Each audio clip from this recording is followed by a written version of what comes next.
This video contains spoilers for the featured film. All images used belong to their respective copyright owners and are used here for commentary and criticism purposes only. Please remember that statements made are my own opinion and you are free to disagree in the comments, but please do so respectfully. Hey there, Alley Cats, and welcome back to Movie Monday. Today, watch as I lose all my marbles while reviewing and discussing Maleficent, a 2014 live-action adaptation of the original animated Disney classic Sleeping Beauty, following the antagonist Maleficent. Well, that's what they tried to do, at least. Those who have been around my channel for some time or follow me on social media know I have a borderline obsession with Disney, especially the princess movies. I have Disney princess stickers on my phone. I have Disney princess figures on my desk. Heck, I even have Disney princess tattoos. So it's no secret that I have very strong opinions when it comes to Disney. I grew up with it and it's been a major part of my childhood, which may cause me to be rather biased in some aspects. But you guys know that's not really something I try to rein in. I give my opinions as they are, honest and truthful, and that's just how it is. If you'd like to skip the plot overview and get right into my thoughts on this film, you can skip to this timestamp in the video. So with that said, let's get right into it.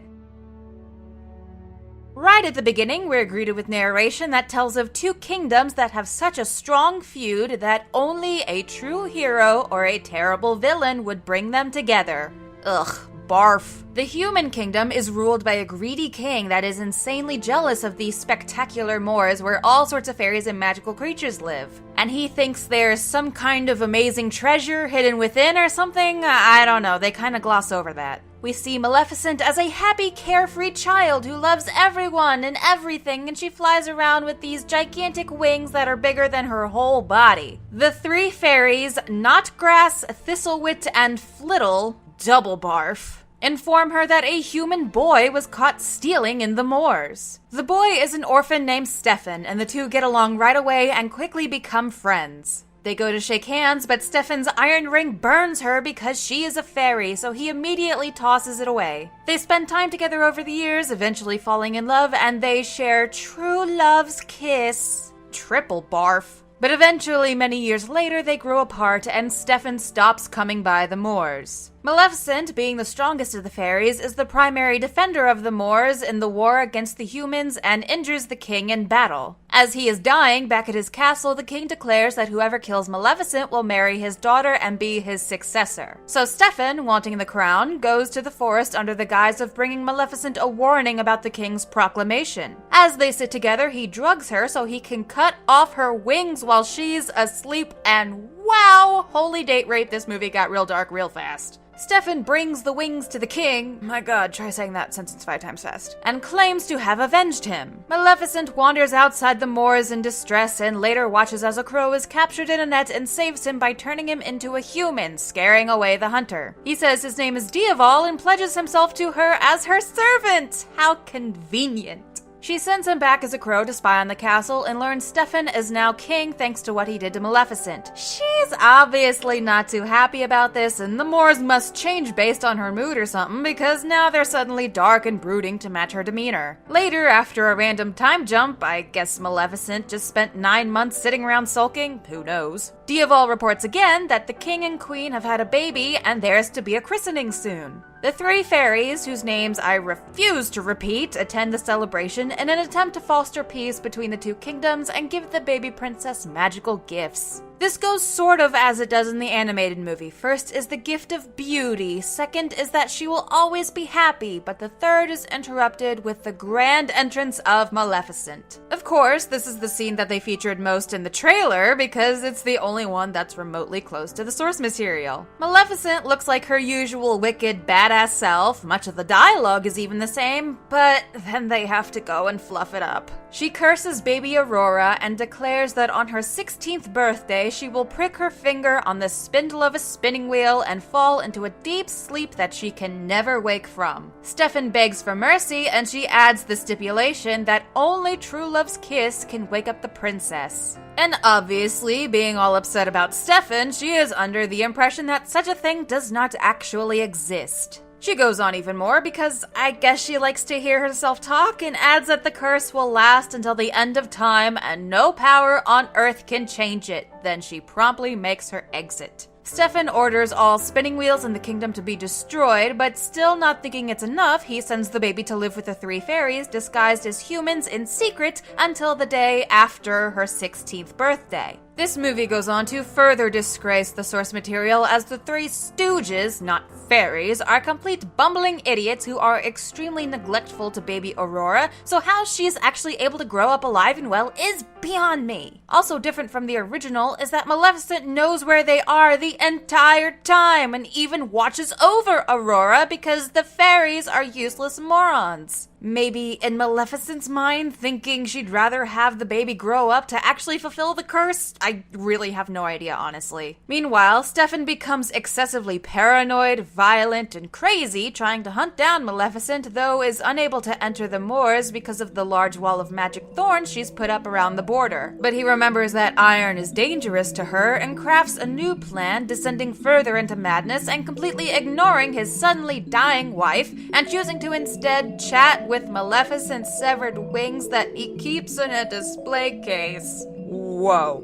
dude. Aurora grows up and Maleficent continues watching over her and one day even brings her into the moors where they have their first real meeting with each other. And Aurora thinks Maleficent is her fairy godmother because she's always been watching over her. Maleficent later attempts to revoke the curse, but because no power on earth can change it, she is unsuccessful. Aurora spends all her time with Maleficent in the moors, and I guess the fairies have just stopped paying attention to her entirely by now. She plans to live in the moors with Maleficent when she turns 16 the next day, but Maleficent encourages her to come sooner, thinking this may be a way around the curse. As Aurora is alone in the woods outside the cottage, gathering the courage to announce her plan to the fairies, or her aunties, as she calls them, we finally meet Prince Philip as he stumbles upon her while lost in the woods on the way to King Stefan's castle for no reason whatsoever other than plot convenience. And despite not having an adorably romantic song and dance, they take a sudden liking to each other.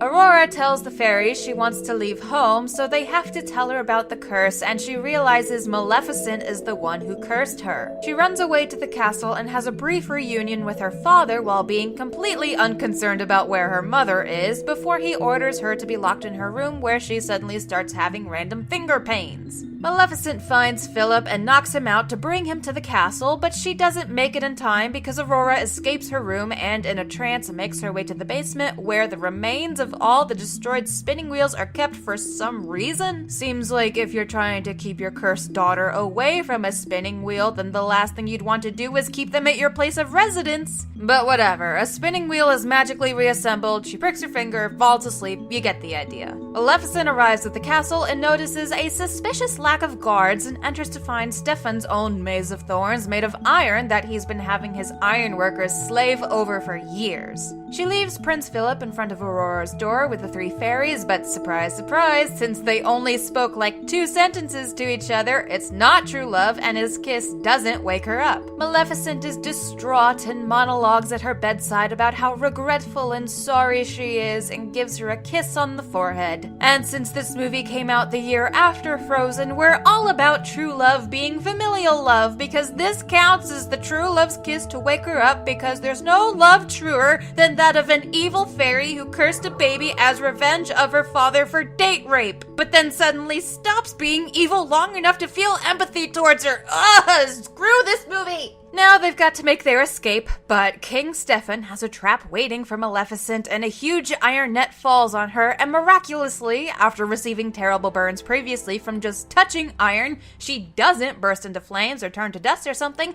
she just gets kinda dizzy. She turns Diaval into a dragon. Wait, what? He gets to be the dragon? She doesn't even turn into one herself? What the heck is this? You had one job, Disney! Anyways, Dragon Diaval gets captured because he can't even be a dragon, right? And when all hope seems lost, Aurora finds Maleficent's wings and frees them from the case, and they fly right back to her and reattach themselves to her body because magic, I guess. This obviously gives Maleficent the upper hand in the fight and tells Stefan the fight is over. But since they really want to nail it into us that he's the bad guy, he lunges for her while her back is turned and sends them both hurling over the edge of the castle. But of course, Maleficent can fly again, so Stefan falls to his death. Have fun explaining that to his daughter that he literally just reunited with. Now everything is all sunshine and rainbows. Aurora is queen and unites the human kingdom and the Moors, which are now back to their former glory. Prince Philip comes back at the last second to remind everyone that he's still in this movie even though he did literally nothing.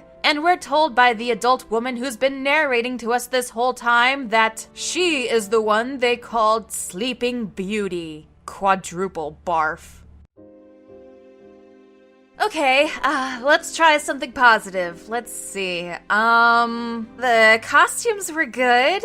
It's nice to see Maleficent in more than one outfit, I guess, and they all suit her rather well. I also like that they included actual lore about iron being dangerous to fairies, even though it only really worked properly when it was convenient for the plot. Since if they were really consistent in the concept that iron is lethal to fairies, then Maleficent absolutely would have been killed when the giant net dropped on her. Angelina Jolie was perfect for the role of Maleficent, and I believe she could have done better if they'd stuck to the character's true nature. Like the scene where she curses the baby was wonderful until the true love's kiss nonsense got in the way. The people who created this movie had a good general idea, but completely messing up the source material ruins everything people loved about the animated classic. They took out the evilness of Maleficent, whose name literally means evil. She originally curses baby Aurora just because she wasn't invited to the party, and she curses her to die. The third fairy, who hadn't bestowed a gift yet, couldn't remove the curse, but she made it so Aurora would fall into a deep sleep as opposed to dying, and then could be awakened with true love's kiss. And speaking of the fairies, renaming them is 100% pointless. They're nothing but absolute morons who could never keep a kid alive.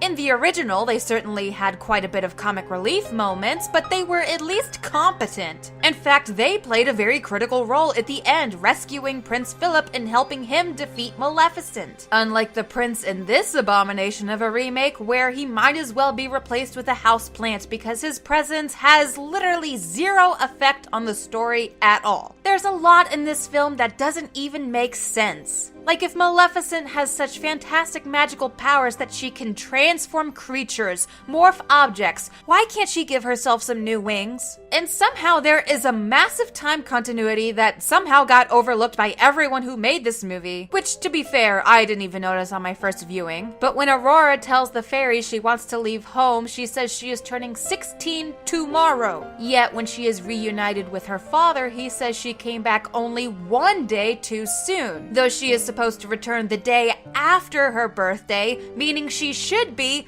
2 days early. And she also pricks her finger that evening, so the movie seems to have suddenly skipped an entire day to her birthday when Aurora specifically said it's not until tomorrow. Like, how did none of the writers, editors, no one notice this? When simple details like this get overlooked, it just makes everyone involved in this seem lazy, and it's a rushed production. Although it is fairly obvious that the writers are completely incompetent writing cringy dialogue such as, "There they are, the mysterious moors where no one dares to venture for fear of the magical creatures that lurk within." Yeah, that's an actual line in the movie. Yikes. There's way too much CGI and just results in sensory overload. It's too dark and sinister for kids, but also not entertaining or true to the story enough for nostalgic adults. It just fails on all fronts.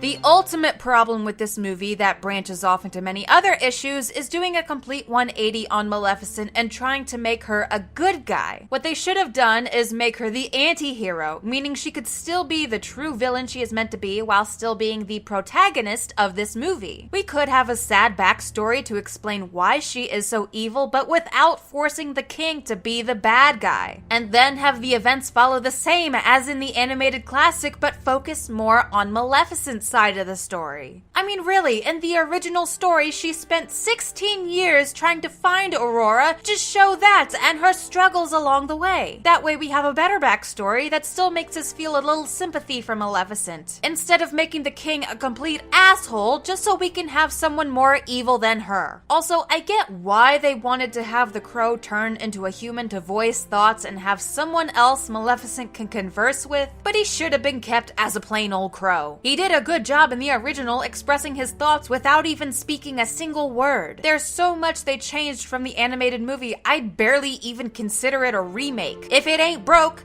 don't fix it. I'm not mad, Disney. I'm just disappointed. Okay, maybe a little mad. Mostly because I actually spent money on this when it was in theaters. I paid the exorbitant ticket prices to view this monstrosity. I had so much hope when the trailer first came out. It looked fantastic, like they were actually going to be faithful to the story. But I only ended up being severely disappointed. So, with that said, I give Maleficent my personal rating of 2 out of 10, because while I'm sure other people got slightly more enjoyment out of it, Sleeping Beauty is one of my favorite Disney movies, and the fact that they absolutely shredded it to pieces for this atrocious film is just unforgivable. Let me know what you guys think in the comments below, and if you have any suggestions for movies I should discuss and review in the future. Thank you very much for watching. If you enjoyed this video, please leave a like and subscribe if you have not already, and until next time, I will see you guys later. Bye!